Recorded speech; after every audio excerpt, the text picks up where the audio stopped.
I think I felt, when I got this job in South Africa to work for the Swedish Trade and Invest Council, I felt so privileged because, I was in a country that I also called home because I moved there by choice and, I moved wholeheartedly, not with the intention of leaving or, but, this is where I want to be. I've made this decision.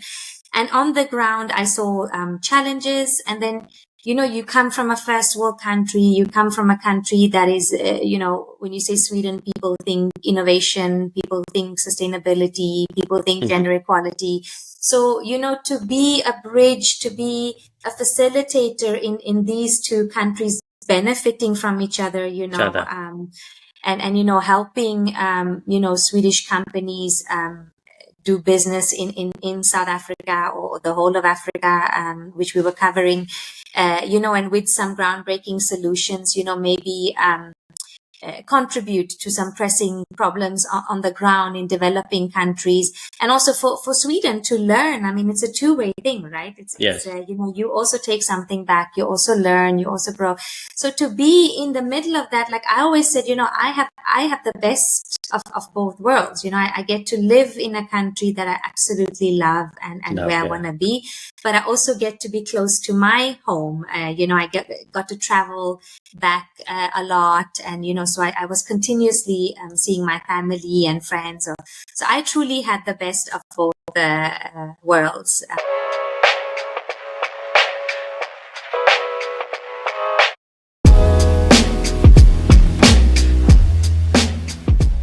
Hi everyone, welcome back to Zen and Now, where we dive into the stories that fuel wellness and impactful growth. Today we're joined by Rupa, a marketing manager of business for Sweden, who plays a pivotal role in bringing businesses together to strengthen investment and in opportunities.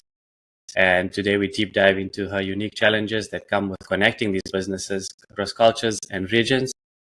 And join us today as we explore her journey and all the challenges that she faces. Welcome to the show, Rupa. Thank you, Kishan. Thank you so much for having me. You're welcome. So Sweden, what was it like in your early days growing up in Sweden? Any memories that you can recall, that shaped you to the person that you are today? Mm-hmm. No, definitely. I mean, I feel very privileged to have been born and raised in Sweden. For me, that is what I know. So I only realized that, I guess, after I left Sweden and became an adult, looking back at, the values, the Swedish culture, the Swedish society and way of life, and how that has shaped who I am today. So definitely, I feel very blessed to have been born and raised in Sweden.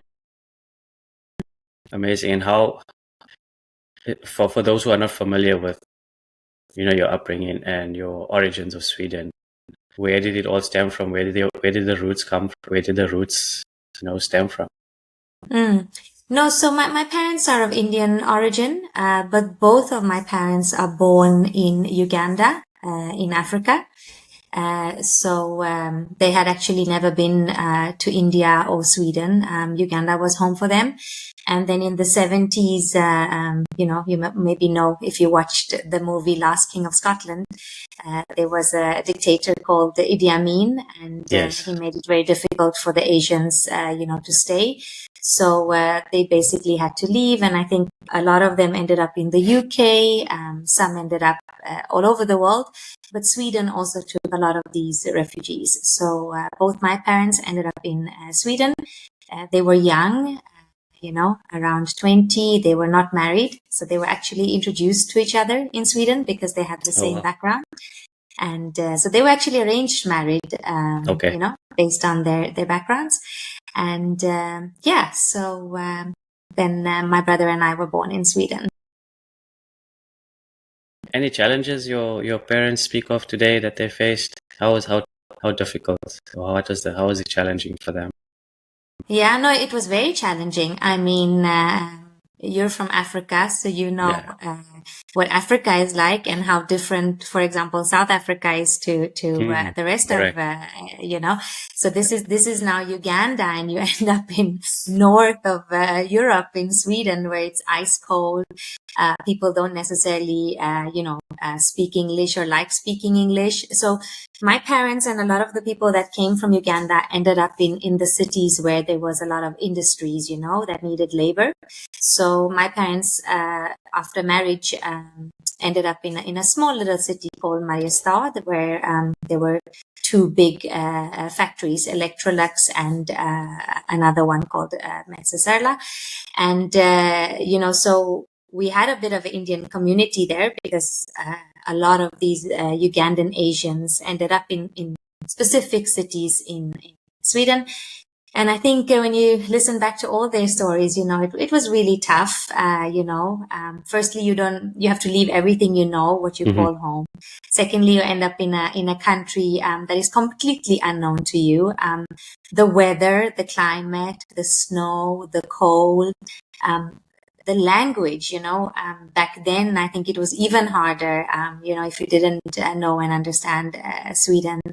And then the culture, I think, it was quite a culture shock for them. So, when they speak about it, they do talk about the struggles, but most of the conversations are, towards how grateful they are towards Sweden, for accepting them, but not only accepting them, Sweden then at least, really looked after them. So they felt, welcome, they felt integrated, and so they had that, and then they had their own people as well. So they had their own little community as well. So, I think they are also, in hindsight, maybe happy things happened the way they did, but probably not when it happened.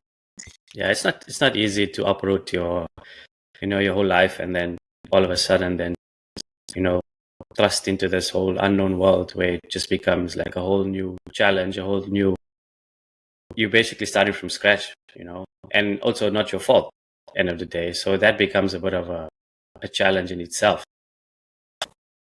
No, exactly. I mean, uprooting your family and moving is hard as it is, even when you do it by choice, the way I have.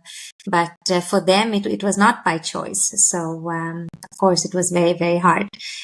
Yeah, but I wouldn't be who I am and where I am if it wasn't for them going through that. for their sacrifice, yeah. Looking back, you can connect all the dots. Yeah, sometimes the sacrifice is for the greater good.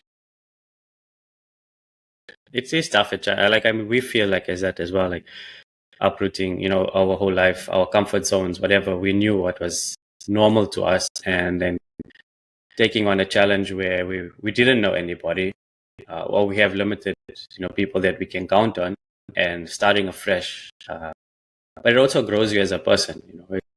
It shows you how mentally strong you can be in times of adversity, and I feel like a lot of the shaping that does to one person is, you can't really put that into words or explain that to someone who actually wants to understand it. It's just something you have to go through.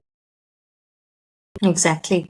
I completely agree with you, Kishan. It's something you have to experience, and if you're open to it, exactly like you're saying, it changes your perspectives completely. It changes you as a person. Yeah, it does, and I'm sure, like for your brother as well, like both at least having a sibling, you can count on, because sibling rivalry is it has its perks.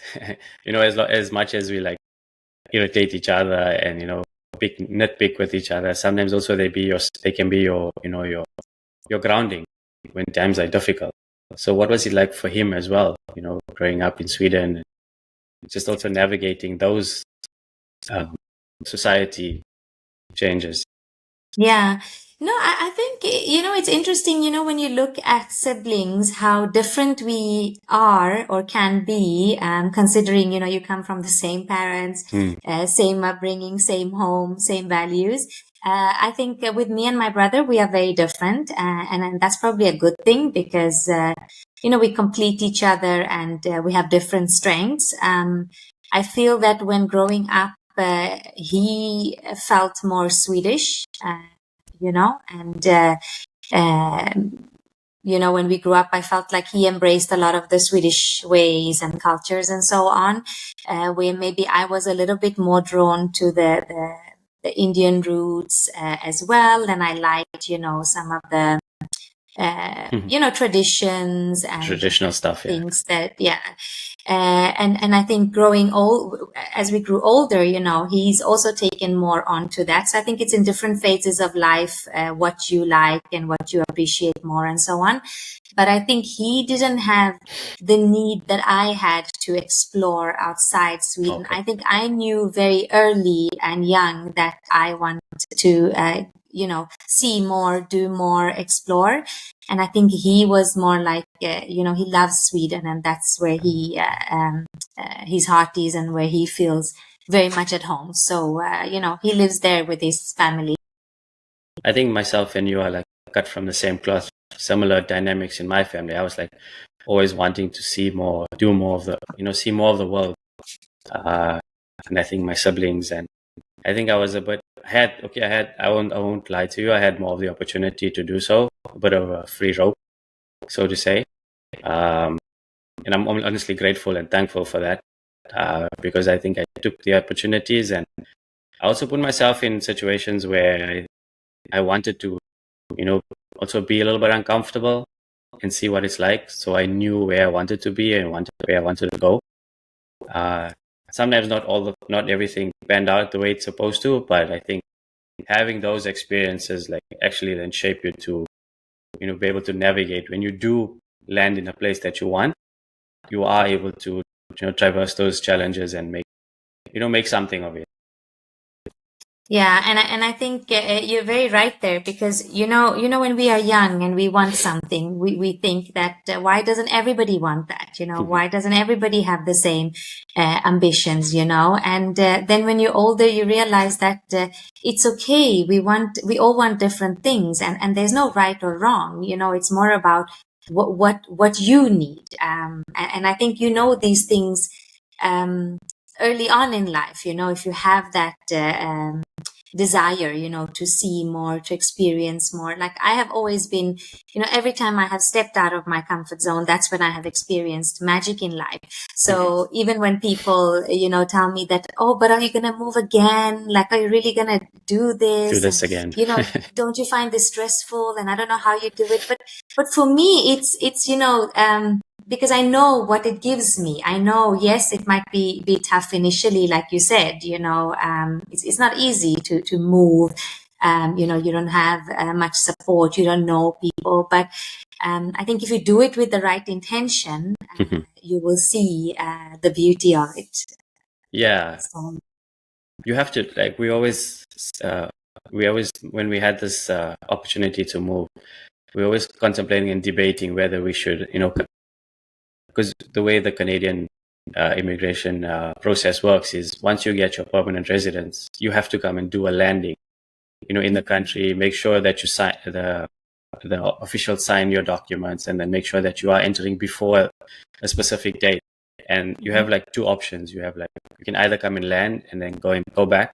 At least you have that assurance that you've been seen by the officials and everything is good. Or you could come lock, stock, and barrel and just everything. And we always, myself and Tejal always debated like whether we should land and go back, or we should just come back.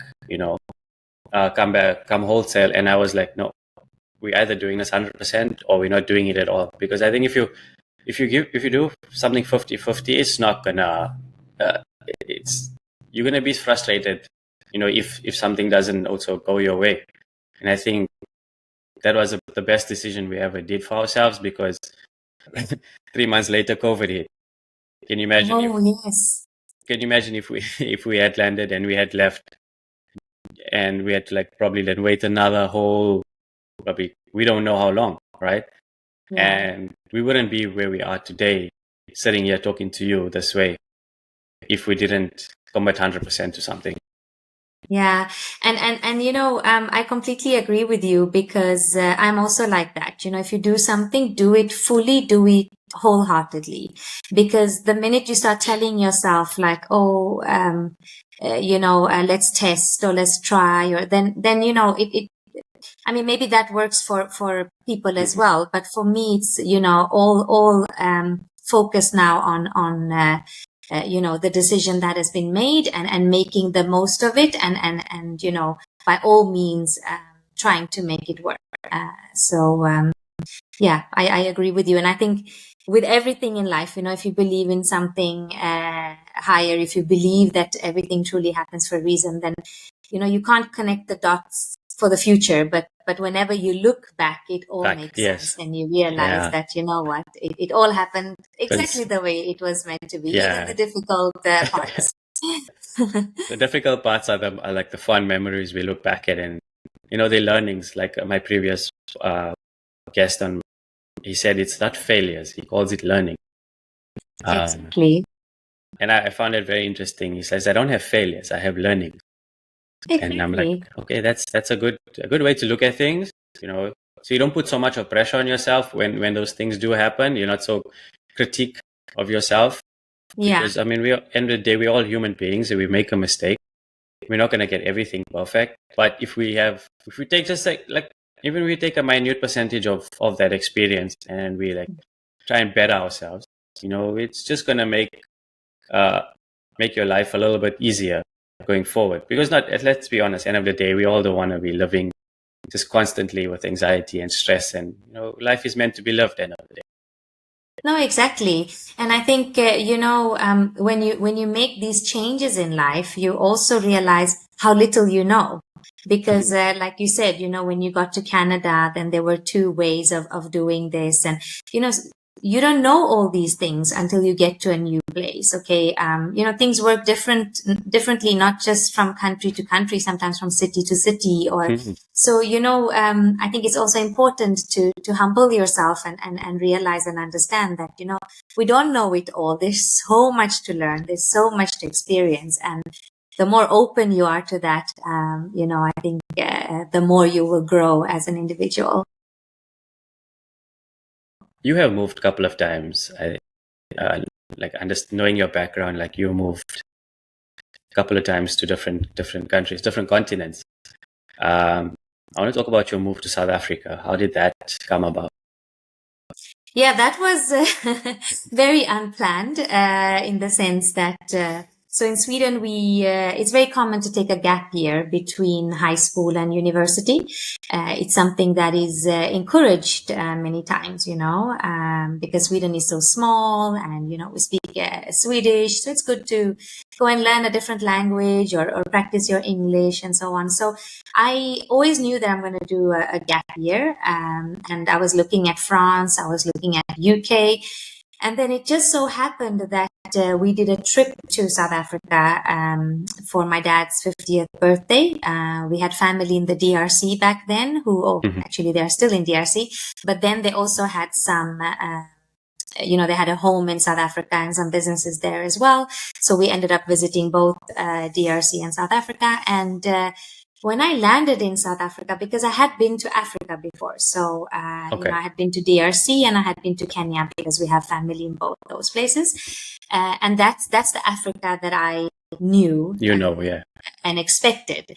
So when we landed in South Africa, I was just blown away. The infrastructure, the restaurants, the malls, the climate. It actually felt like Europe on the outside as a tourist, when you just land. So I was like, oh my God, this place is just amazing. And, I was there on holiday, and then my cousin, who was living there at the time, she was like, why don't you do your gap year here? And I thought, I never thought about that. I didn't even know this place existed, but that sounds like a great idea, because then I'll get to practice my English, because it's English speaking predominantly. And then, with the DRC connection, there's also the French. So I will get that as well. And do you speak French as well? Yes, I did French at school, but when you don't practice it, then you lose it. So then to cut a long story short, 3 weeks later, I came back for my gap year. And the same day that I landed, my cousin had planned a night out with Nice. her friend circle. And in that friend circle was Amit, whom I'm today married to.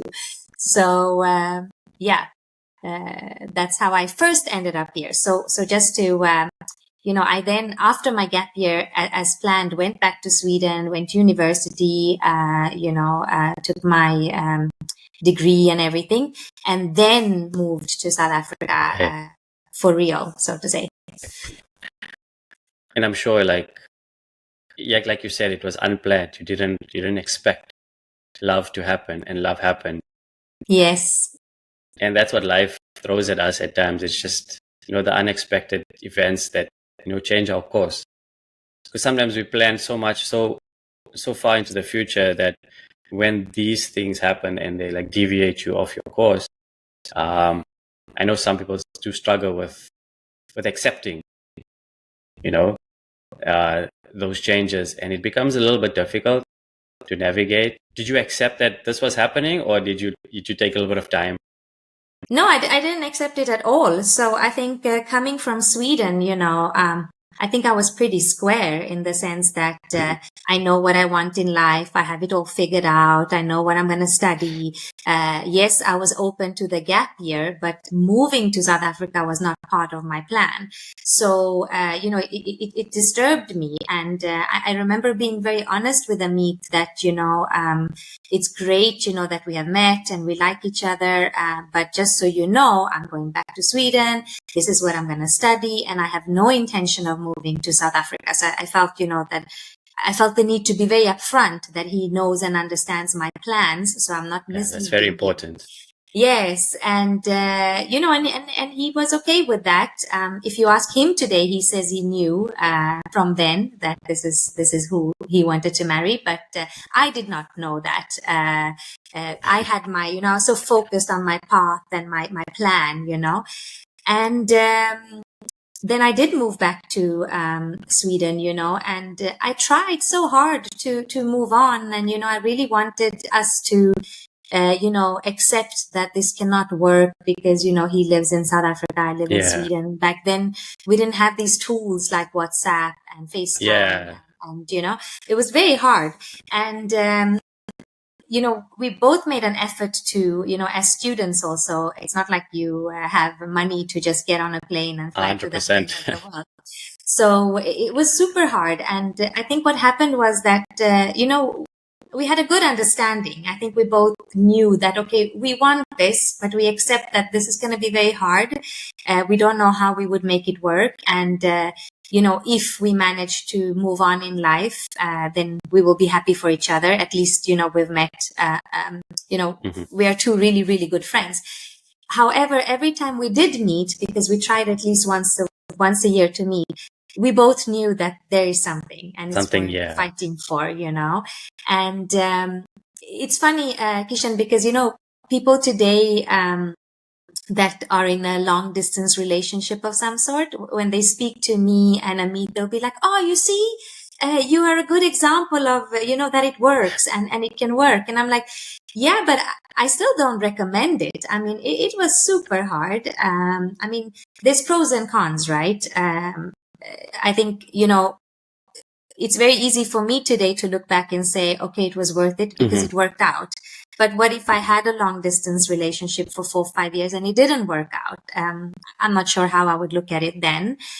Secondly, like you lose so much of, time and things that you experience on separate ends, that you can't always share with each other. And so there were challenges. The pro is that, we got to know each other so well. And if you can survive a long distance relationship the way we did, I think, when we got married and when we finally got to be together, it was so easy for us because it was like, the hard work was done already. Yeah. So, nothing beats that, so, I think the upfront conversation makes it a lot easier to understand where things are. Especially in relationships, like learning as we went along in our relationship as well, that some of the difficult decisions or topics were discussed up front.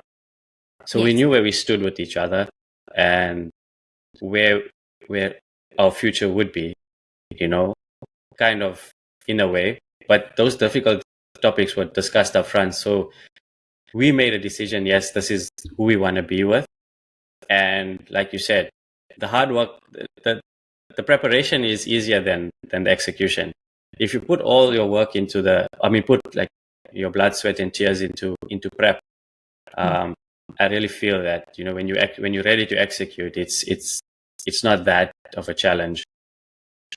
No, I completely agree with you there, because I am all about that, having those difficult conversations up front. And I know that, long before we even knew that we're going to end up together in terms of getting married and living in the same country. And, we spoke about all kind of things, from raising kids to what type of school they go to or could go to, where we would live, who would our kids be allowed to marry, all kind of things, because it's part of figuring out, how aligned you are and your values. And especially when you come from two different countries, two different cultures, I think then it's even more important to have these conversations up front. Yeah. I mean, both your husband and myself, obviously, we played sport, and we know how, like, we put so much of prep into just for one game, like 5 days, you're practicing for 5 days to just play on a Sunday or Saturday. And sometimes things don't really work out and you're like kind of like frustrated. But it's also a mindset, how focused you are on your task at hand. And sometimes there's external factors that come into play, and I think we also need to be able to be kinder to ourselves at times. Before, I was like very critical of myself. Why am I not getting things right? Why is like this? I was always asking the why. And when you go through a challenging time, there was a moment in my life in 2019 when I went through a lot of anxiety, depression, and going through a really tough time. I couldn't figure things out. And when you have those panic attacks and stuff like that, you kind of keep asking the why. But I asked myself, okay, what is it that you want? Do you want to keep living this way, or do you want to do something with your life? And I think that was my trigger to say, okay, I have a passion for helping people.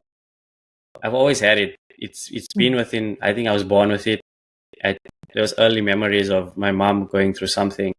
And I was thinking about 3 years old. And I was there when I witnessed it. It was very traumatic. But I was brave enough to actually help her, through that, in that moment. And I think I didn't understand it. But now, you say, like, with experiences and with challenges, you kind of figure out who you are. So that was like, you have to figure out those in those moments, where do you want to be and who do you want to be?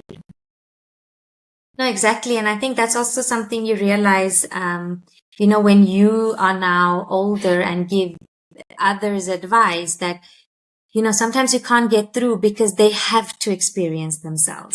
They have to, as much as you want to protect them and you want to, make them understand that, like you said, don't be so hard on yourself. And, I also went through those things. I used to be very hard on myself. I'm my biggest critic, probably even today. But I've humbled through my experiences, and I've learned so much. I've grown so much, and I've also learned to just, like I told you earlier, I was a bit of a control freak, and I've learned that, I can only control what I control. The rest I just have to let it be. But all this is a journey in life, you hear about it, you read about it, but you have to experience certain things. You have to go through certain challenges in life to understand and realize all these things. It's so amazing that you say that. Like, sometimes I sound like a stuck record, when I say you have to go through these challenges. But the more you speak about it, the more calm it feels. It doesn't feel like you just giving yourself away to something that you have no control over. You know what I'm saying? Yeah. And we're trying to hold on to so much of things in our life, and sometimes you just gotta say, you know what, thank you, wash your hands away with it, and whatever happens. Exactly. And I think it also has to do with, where you come from in terms of what type of an environment and culture you are raised in. Because, if you are raised to believe that you should, by all means try to make everything look perfect on the outside, and that, everyone else is perfect, then, there's no room to make mistakes and deviate from the path. But if you're raised in a way where, the way I try to raise my kids to say that, um, challenges is not a bad thing. Mistakes are not bad. It's when you repeat the same mistakes. Yes, then it's bad. But you also have to make mistakes to grow, because you cannot grow otherwise, So I think my experience is that today's children, depending on of course where and what, but they have it a little bit easier as well, because they have it harder in many aspects. But I mean, I would say, aspect that you don't have to follow the traditional path norms. of, get a degree, get married, have a child, and pretend like life is all great. And that it's okay to talk about challenges, because I think that is key. And I think that has really helped me in life, because I have always spoken about my challenges. I've always been surrounded by very, very good friends, and, where we speak openly about challenges. And, when people open up about, it's only when they open up about their challenges that you realize that, we all have challenges. Exactly. There's no one that doesn't have them. It's just that everyone is not open about it. So I think that is super important.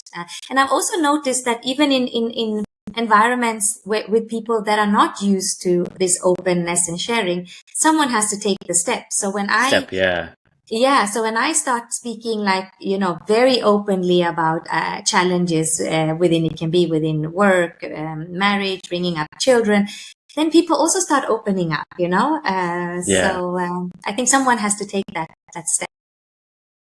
Yeah, it's a bold step to take, but it's a brave one.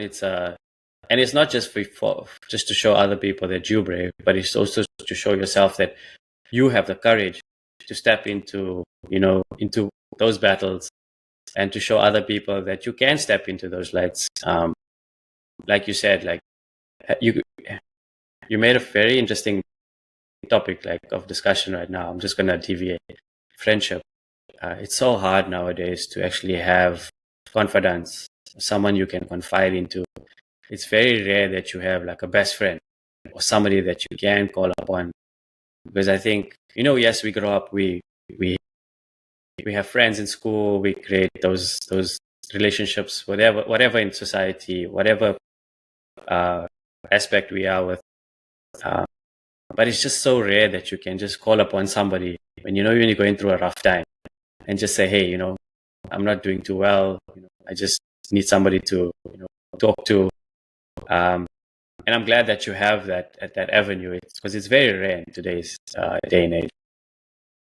Yeah, and I think to your point where you said it's good when one can be brave and open up about challenges, but it's not only about being brave. I think it's also about showing that you're only human, because people look at people and always think that everyone else is better off, and everyone else has their shit together. And I always say that what, we are all winging it daily. So, why pretend? So I think it's about, for me, it's also an icebreaker to show that, hey, we're just human, behind a fancy title and behind a fancy home or whatever it is, we all going through the same challenges in different ways. So why pretend? Why, so I think I'm very fortunate, because I really have great friends, and I think that has really helped me, through life. And I think my best friend is really my husband, because, we didn't start off with this, oh, we're going to get married one day and we're going to, we didn't even know where it was going to end. But, we've grown together. And I think that's often what happens in relationships relationships when you meet young, that either you grow together or you grow apart, which is natural. There's nothing wrong with that, because you don't know who you are when you're young, and you figure yourself out. And I think we were fortunate because we grew together. We didn't, grow apart. But, so there I have, a great friend. And then above that, I have amazing girlfriends. Like, they are my ride or die. I can call them about anything. I can literally pick up the phone and say, I'm the worst mother. I feel like the worst mother. I was literally just screaming at my child, and my friend will be like, yeah, and that's normal. Honesty. Like we all, so, you need friends that tell you that you're crazy is normal, and you accept that, right? It's not like you offended by it, because I think those are the kind of relationships you want. You want honesty. You want people to tell you, hey, you're going off the boil here. You gotta do something, because you're not making good decisions. Like you said, you don't get your shit together otherwise. And you need to accept that and honestly look introspective within yourself to say, hey, you know what, I did do something wrong. And I think that's why sometimes when we have these discussions, a lot of people say, no, it's not me. That's not who I am. But somebody is not telling you that out of disrespect. It's just concern to get you back in line where you're supposed to be. And I think we need to be a bit kinder to ourselves. Sorry to interrupt. No, I interrupted you.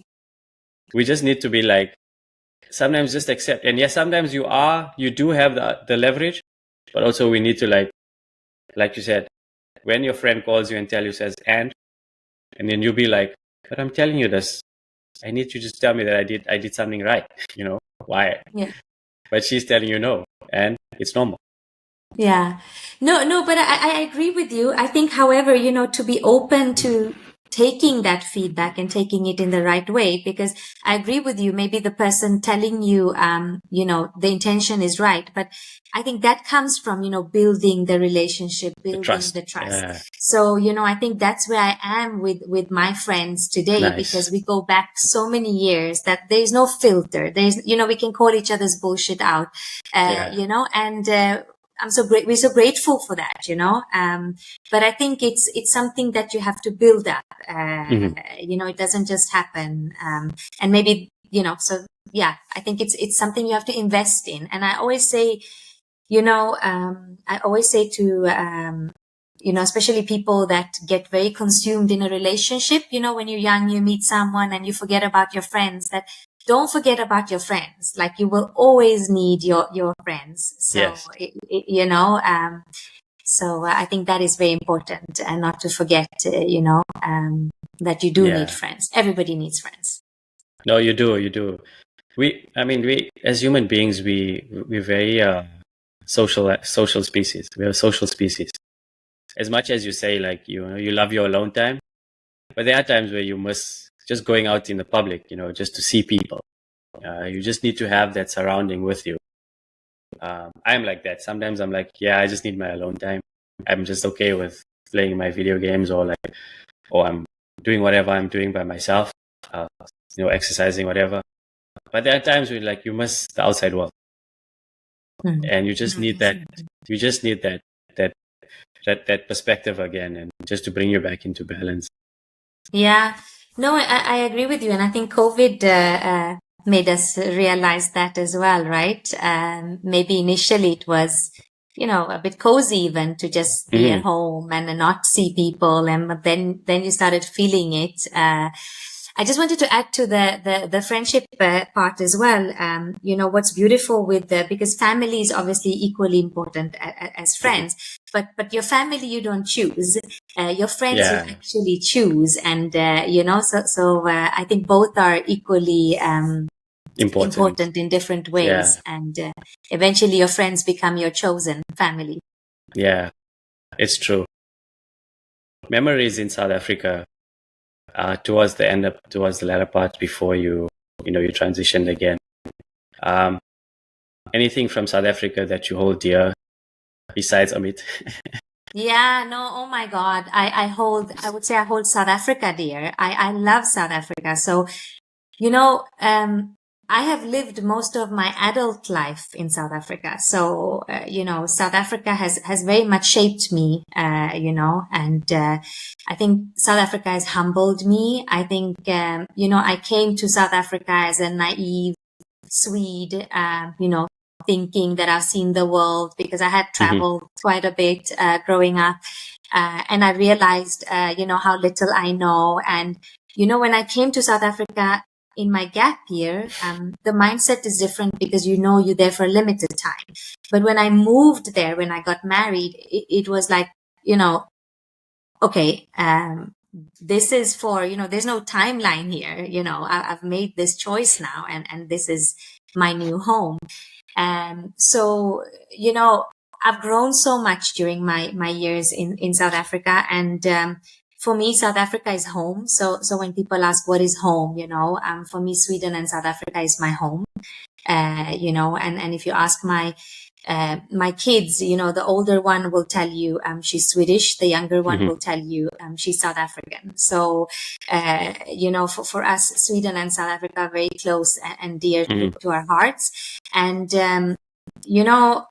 I have to admit that I was a bit naive when I came to South Africa. I mean, it's one thing reading about a country. It's one thing reading about its history.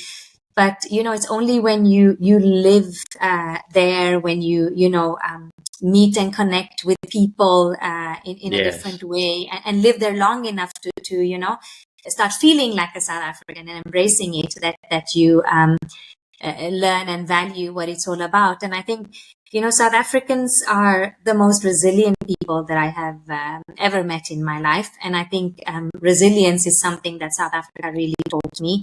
I think South Africa also taught me, I think when I came to South Africa, I was very black and white.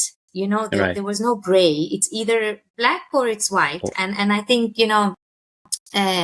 through my experience and growing up as an adult in South Africa, I realized that, life is not always black or white. There's a gray as well, and your right may not be someone else's right. Your common sense may not be someone else's common sense. So it taught me to be a lot more open, to different perspectives. I think it taught me to be more empathetic, one thing that I really learned from South Africa is not to take anything for granted, because I think when you grow up in a first world country, life is easier in many aspects. Yes, we don't have sunlight,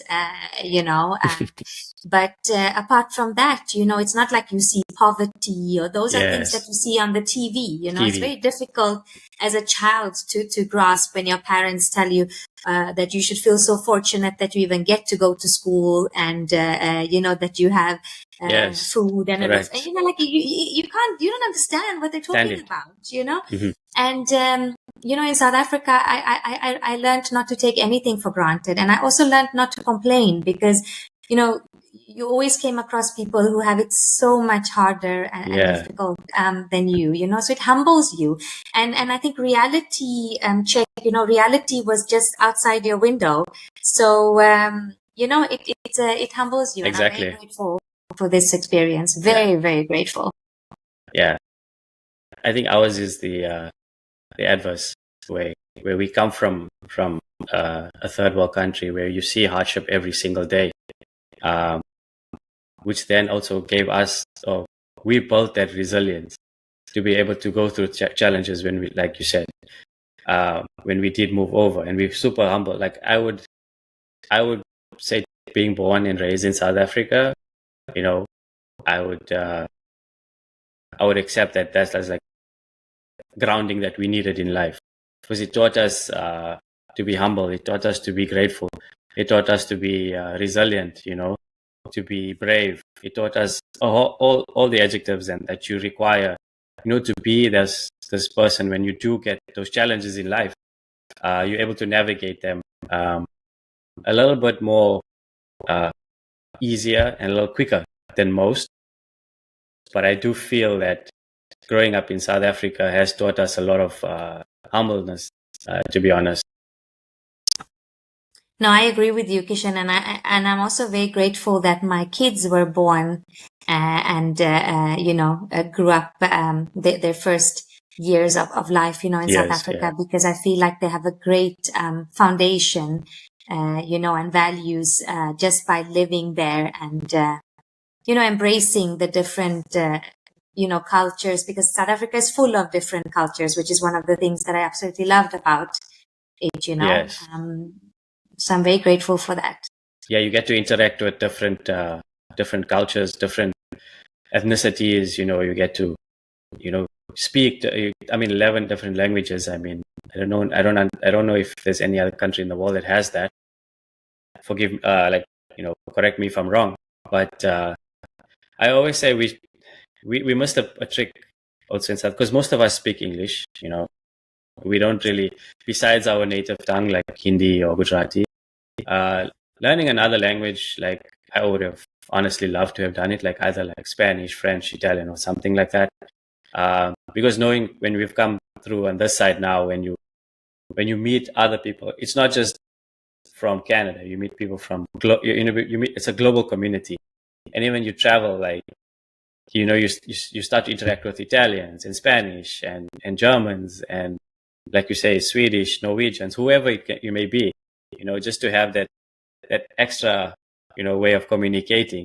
It just makes it a little bit not to say that we aren't learning. We are learning now. But I'm saying growing up in school and stuff, I just wish we had that extra language besides Afrikaans to learn, which would be nice. Yeah, no, I can understand that, and I know that Afrikaans was not everyone's favorite, because it was, from my understanding, also forced upon people. But in my case, I was actually grateful for Afrikaans because there are similarities with Swedish. So I think Oh, because wow. my kids Okay. learned Afrikaans, Swedish became easier for them. Oh, So, wow. I think Okay. it really, yeah, it really helped them. And same with Amit, he's actually started taking Swedish lessons. Oh, And nice. Swedish is a hard language, but I think because of his Afrikaans, it actually is a bit of an advantage. So, Advantage. but, to your point, I think also, even if you don't know a language full on, sometimes just learning some simple phrases, Basics. Yeah. when you meet people, it's an icebreaker. Yeah. Like I'm not fluent in Hindi in any way, but I can understand some basic Hindi and speak a bit of basic Hindi. And being in India, it's nice to be Oh, able yes. to, It's an advantage. Yeah. yeah, it becomes a bit of an icebreaker, Yeah. and also an advantage. Yeah. Yeah. Sometimes we meet like Spanish, like you'll say gracias, buenas estás, or you say like in French, you meet bonjour, comment ça va, ça va bien, something, you just, because then they also appreciate that you're trying. It's not that Exactly. you don't want, you're very rigid in your way. And the other day we went to a restaurant and Italian, but it was a Spanish waiter. And when he came along, I was like, gracias, thank you. And he's like, you Spanish? I'm like, no, no, no. I like to like just, you know, say thank you or please, whatever it is in your language. And it just makes them feel good. No, exactly. And I think, I think it's very nice. And I think people should make the effort, especially when you visit another country, just, learn the Immerse basic yourself. phrases, Yeah. hi, thank you, how are you? Yeah. It was something that was very importantly installed in us when I was very young, especially playing cricket, traveling the country and staying in like boarding houses and stuff like that, where you tip your cap as a sign of respect. Good morning, good afternoon, good evening. Even go to like the chefs that are preparing your meal. Thank you for the meal. Those kind of values were installed in us very young, and we carry that. I carry that now throughout my life because I know those are good values to have.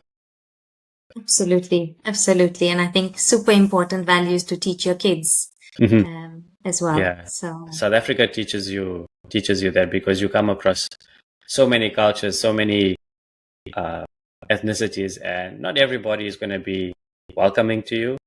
But if you show them a little bit of kindness, a little bit of respect, and it goes both ways. Yeah, and I think it really teaches you also to respect each other's cultures, So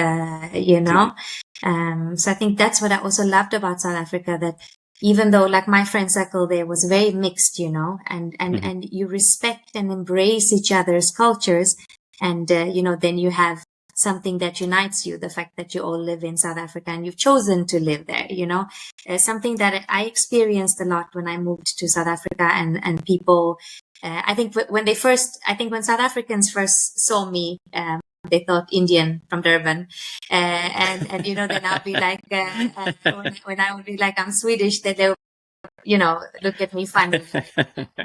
But something that I got a lot that I didn't understand initially was, but okay, so you're Swedish and you have a Swedish passport, yes? So why are you here? I'm here by choice. I'm here because I want to be here. And people had this perception of, but if you're from Sweden, like, isn't that a perfect country? Why would you leave that and by choice come and move here? And you had to like explain to people that there is no perfect country. Each country has its pros and cons. And, in different phases in life, you look for different things, For me, when I was in South Africa, there's nowhere I would have rather been, and I always say, when I retire, I would love to retire in South Africa. I mean, for me, it's, beautiful. The most, It's absolutely stunning. beautiful. But right now where I am in life, with kids and raising them, and, I want them to experience more. Yeah, and you have ambition, right? Right now, that's your drive. And that's where you are right now in life. Exactly.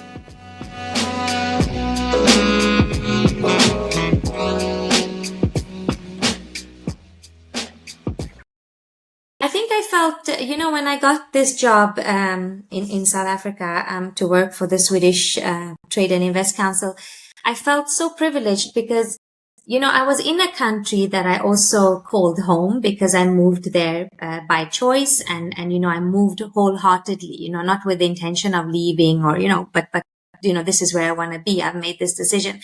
And on the ground, I saw challenges, and then you come from a first world country, you come from a country that is, when you say Sweden, people think innovation, people think sustainability, people think gender equality. So, to be a bridge, to be a facilitator in these two countries benefiting from each other, helping, Swedish companies, do business in South Africa or the whole of Africa, which we were covering, and with some groundbreaking solutions, maybe contribute to some pressing problems on the ground in developing countries, and also for Sweden to learn. I mean, it's a two-way thing, right? It's you also take something back, you also learn, you also grow.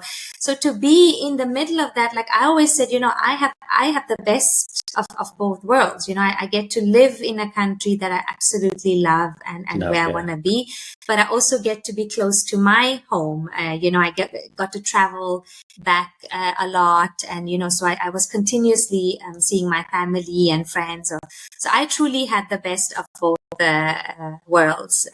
So very grateful for that. And same now, being in India, doing the same thing, but now exploring a new market that is very unknown to me, and that is on the rise. So, super exciting to be here and also connecting with my roots. Nice. I think we've bumped into each other like a couple of times at the airport, right? Yeah. There was one instances it was unknown. I was on my way to India. I think you guys were going somewhere, and then it was in Dubai, and then I was like, I know this person, and it was Amit. I'm like, such a small world, and even then, when a couple of years later we bumped into each other at Owatambo. So I think maybe our destiny is to like just meet at airports. Yeah. Exactly. But I do hope you'll visit us. Yes, we hopefully soon. Yeah, you should really. It's it's always nice when you know someone in a new country, and get to see it and experience it from their perspective. I mean, we are still new here, but we can't wait to show our friends and family, for sure, what our everyday life looks is like. And same with you guys when you guys come over. Like, we would love to show you around. Like, Yes, no, our definitely. study. So like we're Yes. always excited when we know people that come over. We like little kids, Yeah. I'll send because the you must kids. home. Yeah, for sure, no problem. Send them over. We have enough place. Yeah, no. No, we would love to visit, really. We would love to. Nice. And shifting then from South Africa to Asia, Mm. especially India, where it's such an emerging market right now. Uh, what was the main factor? What was the driving force to dive into Asia? I think, you know, with my job and with my career, I think we always knew that, at some point we need to move, because there's only so much you can grow and do in one Mhm. country. But I think, life was so good in South Africa that we were in no rush. There were many opportunities, and we were just not ready. And I think we kept saying that, we still have 2 years, the kids are small. We still have 2 years, the kids are small. And then it got to a point where, okay, they are growing up and soon they will refuse to move because, once, Yeah, they also have they go into they have their teenage grounding. years and yeah. And also from a career perspective, I think I got to a point where, I was ready for a new challenge, which is also why I just, took the opportunity and applied for an executive MBA scholarship. And you apply to these things, and it's not like you sit and think I'm gonna get it. Yeah, But I did that, and at the same time, I also opened up. Amit and I spoke, and we agreed that okay, when the right opportunity comes, we are now ready and open. And I think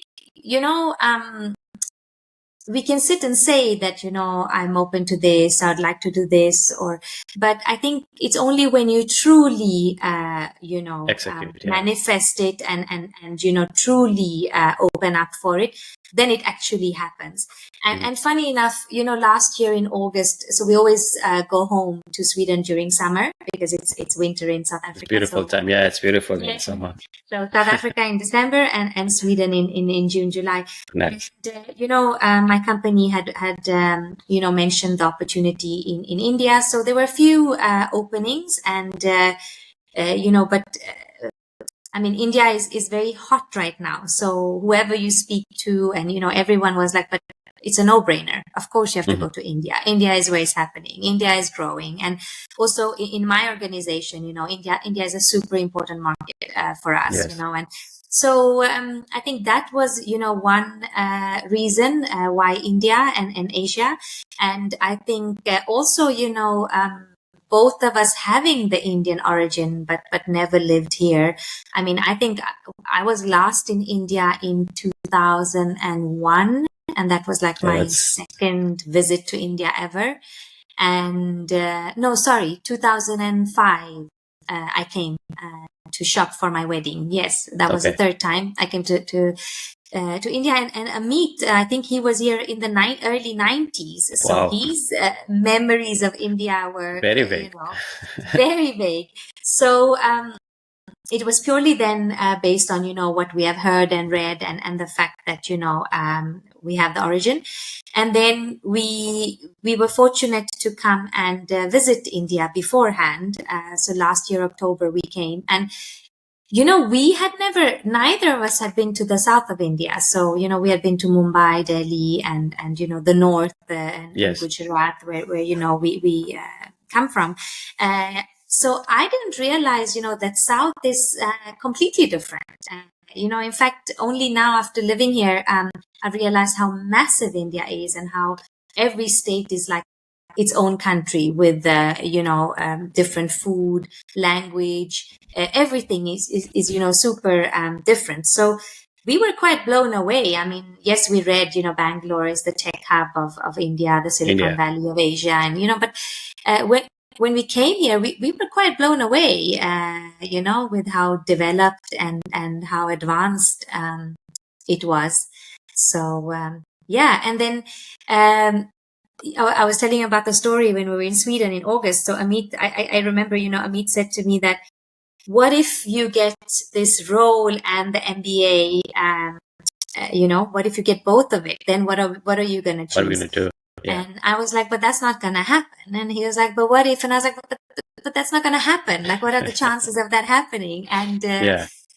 just a day or two later, it happened and both happened. And I was like, okay, what should I do? And he was like, you should do both, you cannot, We'll make it work. Yeah. yeah, we will make it work. And, knowing that he will be there to support me and, he's my biggest supporter, really. That's I think, important. That's very yeah, important. I don't know if it's being married to a Swede or being exposed to Sweden and Swedish people and culture, but I feel like he's become a true feminist. He's really like pro, women and women, advancing in their careers, and probably also the fact that we have two daughters. Two daughters, yeah. Yeah, so he's always pushing me. I am usually the one who's hesitant. Pushing. Doubting myself, and will I be able to do both? And he's like, you can do it, just do it. So, yeah. It's obviously, it's good to have, it's nice to have a cheerleader. Like they don't have to be there in physical form. It's just to know that, they have your back when you need it, and you have theirs when you need it. And I think that's where we stand now in relationships. A lot of people aren't willing to sacrifice themselves, to that extent, and give themselves full-heartedly when somebody else needs it. We also grow up, in a very selfish society nowadays. A lot of relationships I knew that I thought were going to last haven't, so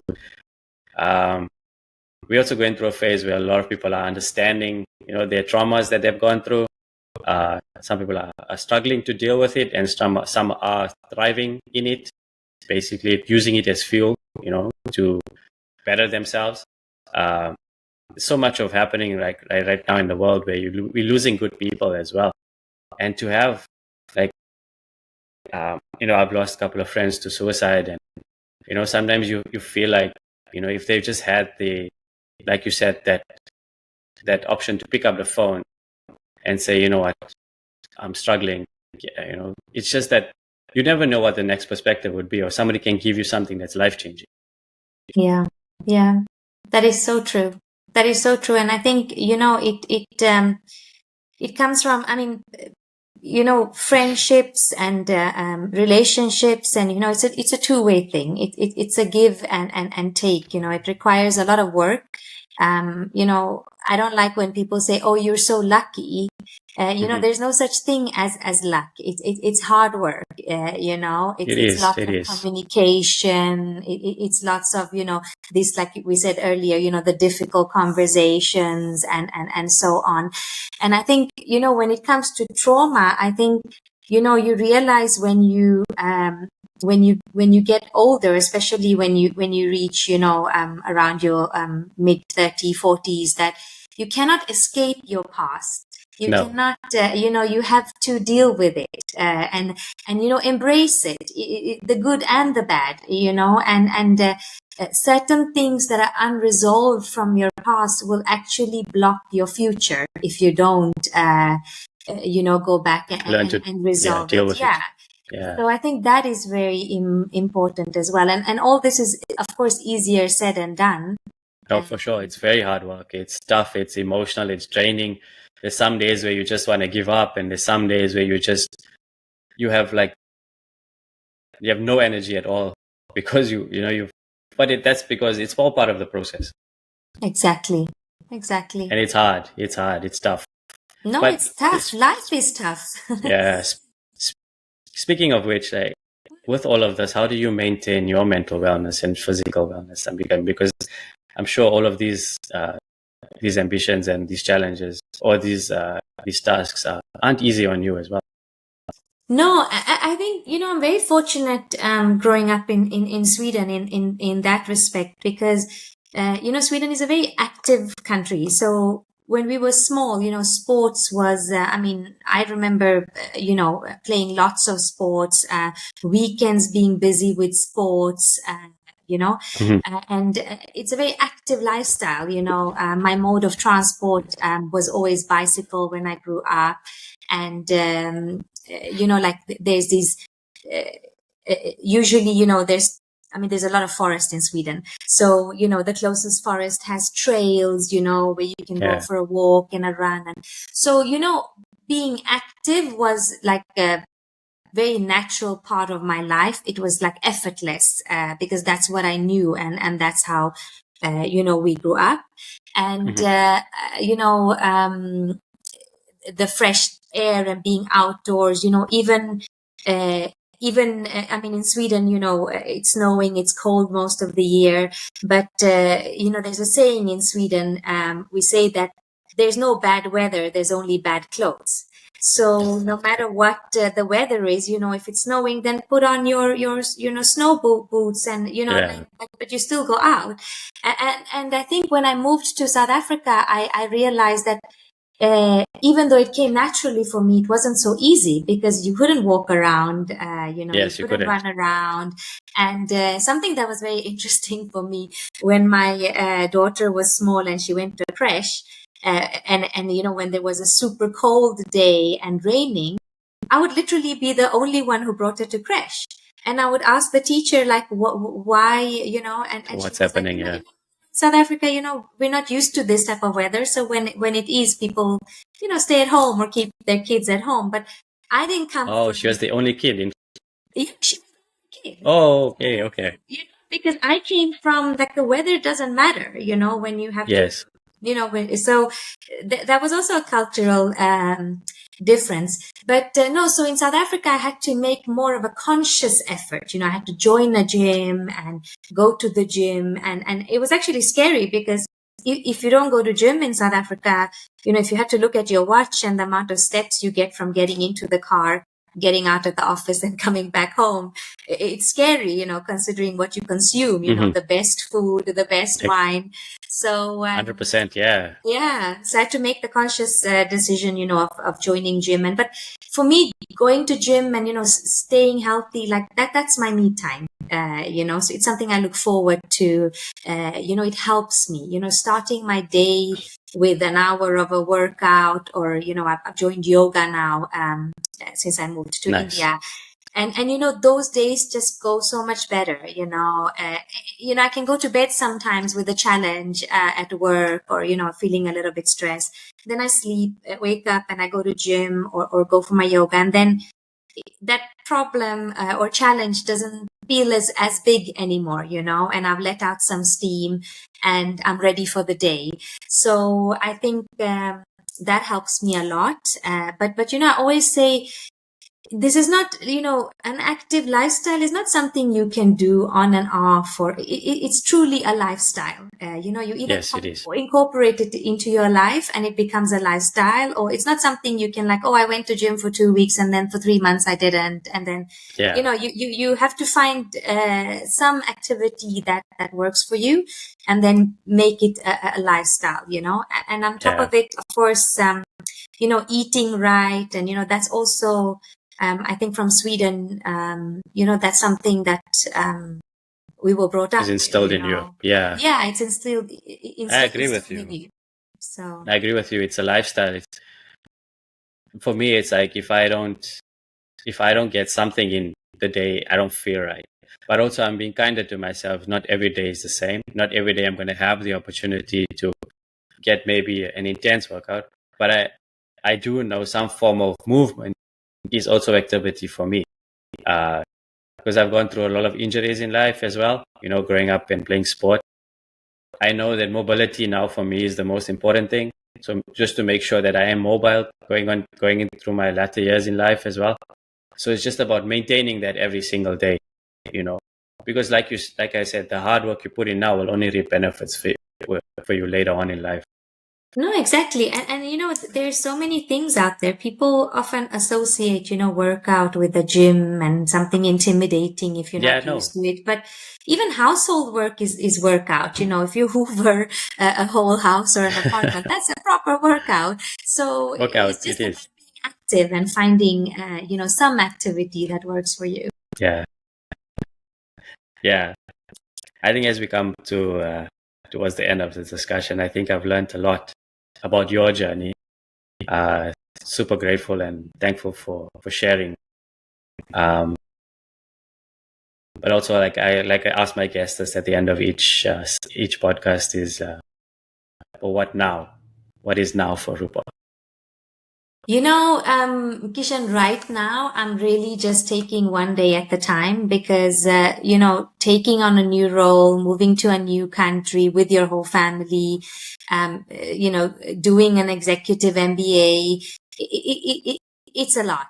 And I won't lie, it's a lot. Like I'm in a situation right now where I cannot even plan a week ahead. I literally just have to, take one day at the time. And you made a point earlier about, being kind to yourself, listening to your body.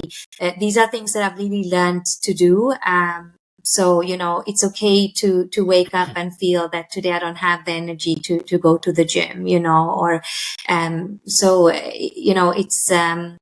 it's tough. And I think right now for me, it's all focused on completing the MBA. I am more than halfway, so I can finally see the light at the end of the tunnel. So I'll be done with that in May. And, after that, I came to India because I really want to do a good job here. I want to learn as much as I can. So, being able to do that properly as well, not having, to balance it with MBA and so on. Right now finish my MBA and then, learn as much as I possibly can about India and then also travel in the region. I mean, this is a super... Yeah, there's so much to see. Yeah. Yes. We've got a whole list as a family, we want to go to so many places. Nice. So I think that's what I want to do now in the short term. Yeah. I've seen some of the travel posts. I mean, some of the locations are absolutely stunning. Yeah, no, it's, like I said, we didn't realize India is so big. I got a shock when I realized that I have to travel 3 hours to get to Delhi, where one of our offices is from Bangalore, but only 1.5 hours to Maldives and only like an hour to Goa and, so Asia, Bali, yeah,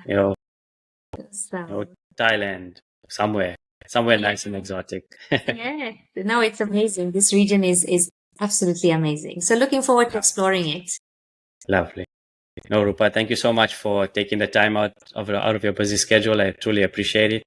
I think a lot of people are also gonna take something away from this podcast and your journey. And I wish you all the best. And we hope to see you in Canada soon. No, thank you, Kishan. Thank you for having me. And likewise, I've also learned a lot from this conversation with you. I think it's always amazing and exciting, to meet and speak to people, especially in this case, we know each other from before. Yes. Our paths have crossed at airports, nothing else. And, it's so nice to, see reconnect, your journey and, where you are today. I think you're doing amazing. So keep it up. Thank you so much. Okay. Great. Thank you so much. Bye. Bye. Yes, guys. Until the next one, thank you so much for joining in and listening in. I hope you enjoyed that conversation with Rupa. Truly an amazing person. And until the next one, guys. Bye.